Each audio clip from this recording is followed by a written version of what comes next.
Est-ce que vous savez que lorsque le diable détruit une église, il y a 3 comités que le diable attaque toujours.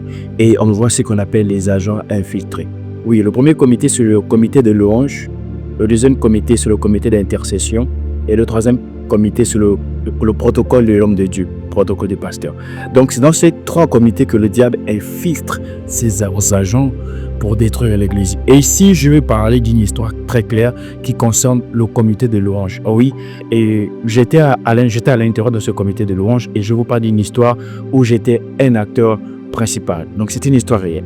Un samedi, nous étions à l'église, donc pendant la répétition, il y avait une sœur que l'église avait intégrée dans le comité de louange, vu que c'était une sœur qui priait dans l'église depuis des années, mais elle était juste allée dans une autre ville et lorsqu'elle est revenue, on l'a intégrée dans le comité de louange parce qu'avant, elle n'était pas dans ce comité.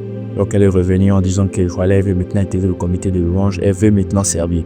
Et là, nous avons dit, ok, il n'y a pas de souci, donc vous allez servir dans ce comité.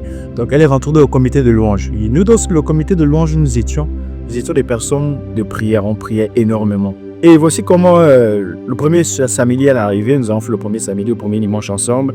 Et l'autre semaine qui a suivi, on a fait encore les répétitions ensemble. Le dimanche s'est bien passé. Et après le 3e dimanche de son arrivée maintenant, le responsable de la technique va m'appeler. Et on me dit, Marcus, est-ce que tu as remarqué quelque chose? Je lui ai dit, Seb, tu veux me parler de la nouvelle sœur. Tu as remarqué que son atmosphère n'est pas vraiment très claire. Il m'a dit oui, effectivement, j'ai remarqué qu'elle n'est pas... Il y a quelque chose en elle qui ne me paraît pas vraiment. C'est comme s'il m'a dit clairement que c'est une sorcière. Je lui ai dit, tu en penses? Je lui ai dit, ok, il n'y a pas de souci.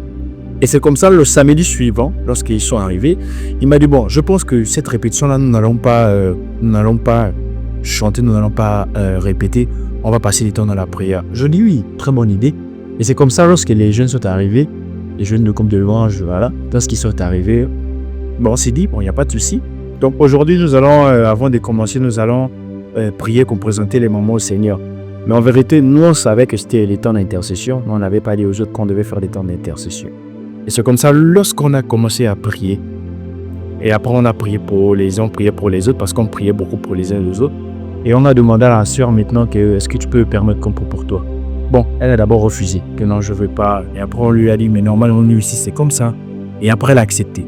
Je vous assure que lorsqu'on a commencé à prier pour elle, la sœur s'est manifestée. Et lorsqu'elle s'est manifestée, elle a commencé à confesser tout ce qu'elle est venue faire. Et lorsqu'elle a confessé tout ce qu'elle est venue faire, nous avons prié pour elle. On a conseillé la sœur. On a mis la sœur à l'aise. Le dimanche qui a suivi, donc le lendemain, la sœur n'est pas venue au culte. Oh non, on a juste pensé que c'était juste lié à la fête, peut-être de la délivrance. Et après, on s'est rendu compte que la semaine qui a suivi, elle n'est plus venue et elle n'est plus jamais revenue à l'église. Donc, c'est juste pour dire que dans les comités de louange, il y a beaucoup de sorciers dans les comités de louange. Mais beaucoup ne le savent pas. Souvent, il y a ceux qui ont la sorcellerie consciente et il y en a qui ont la sorcellerie inconsciente. Donc, c'est pour vous dire que vous, responsables, et même musiciens chantent, il y a des personnes qui sont dans le groupe de louange qui sont des agents de l'ennemi, des agents des diables. Et ces agents des ténèbres n'aiment vraiment pas la prière. Ils n'aiment pas la prière. Lorsque vous amenez une atmosphère de prière, lorsque vous amenez une atmosphère d'intercession, la personne se sent vraiment dérangée. Les esprits sont dérangés parce qu'ils n'aiment pas le fait de la prière. Donc, vous devez beaucoup prier. Parce que le comité de louange, c'était un comité très important. Donc, s'ils ont réussi à toucher la louange de l'église, l'adoration de l'église, ce sera facile de toucher l'intercession de l'église. S'ils ont réussi à toucher l'intercession de l'église, ce sera aussi facile de toucher la louange et l'adoration de l'église. Et c'est la même chose s'ils ont réussi à toucher le pasteur, parce qu'ils sont aussi dans le protocole. S'ils ont réussi à toucher le pasteur, ce sera facile de toucher le reste, parce que le pasteur peut manifester de la colère vis-à-vis du peuple, vis-à-vis des chants. Souvent, c'est lié à une attaque, la sorcellerie. Donc, la famille, et même entre vous-même aussi, vous manifestez les tensions, la colère. Vous allez voir, la jalousie va rentrer, la haine va rentrer. Vous n'avez plus trop les temps de prière ensemble, vous conversez plus, vous parlez mal plus. Souvent, c'est lié à la sorcellerie, il y a un agent infiltré parmi vous. Donc, la famille, si vous avez aimé ce contenu, n'hésitez pas à le partager, de laisser des j'aime et des commentaires, et que Dieu vous bénisse abondamment. Comme j'aime toujours le dire, Jésus-Christ est le seul vrai Dieu.